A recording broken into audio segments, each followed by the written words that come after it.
Dreams of Aether was a game that was recommended to me after I talked about how much I loved the Mindwave demo, because it too was another WarioWare style experience. Well, Dreams of Aether takes place in the Rivals of Aether series, where what's happened is a number of characters have found themselves stuck in a deep slumber, which there's trying to just figure out what's going on and how to wake back up. Overall, there's 5 different stages that you work your way through, as this is a pretty short game, but despite the runtime, this did have a great deal of variety when it came to those microgames.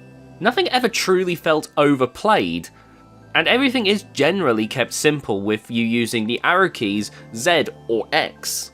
I think my only critique really when it comes to the microgames is that the games aren't always as quickly understood as I think the developers would have liked.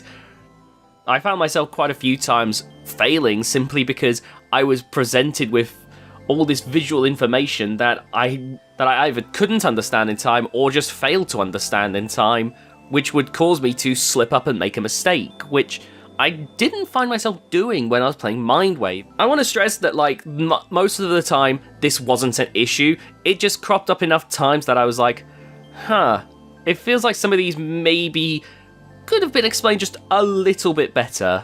The pixel art style is honestly gorgeous. Like, ignoring the times where the game will clearly take the mickey with, like, some of the visuals that they throw in the game, there's clearly a very talented team behind these games. In fact, one gameplay thing that I do have to majorly compliment was on the final level, where now you had to tear your attention between 2 microgames, but to help things out, they do actually give you twice as many lives. Now this I actually adored, because now despite the fact that I should, based on my previous complaint, actually dislike this, I actually found it really good. I think having double the lives really helped me to just accept this a lot more. So having the 2-game approach was a fun little way to ramp up the difficulty at the end whilst still keeping it fun and exciting.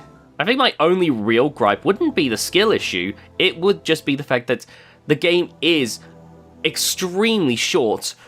Of course, I can go and play the endless mode to get more replay value out of the game, but the fact that I've beaten the entire game in just under half an hour, well, just makes me wonder how long I could play the endless modes before I think, oh well, that's all that done.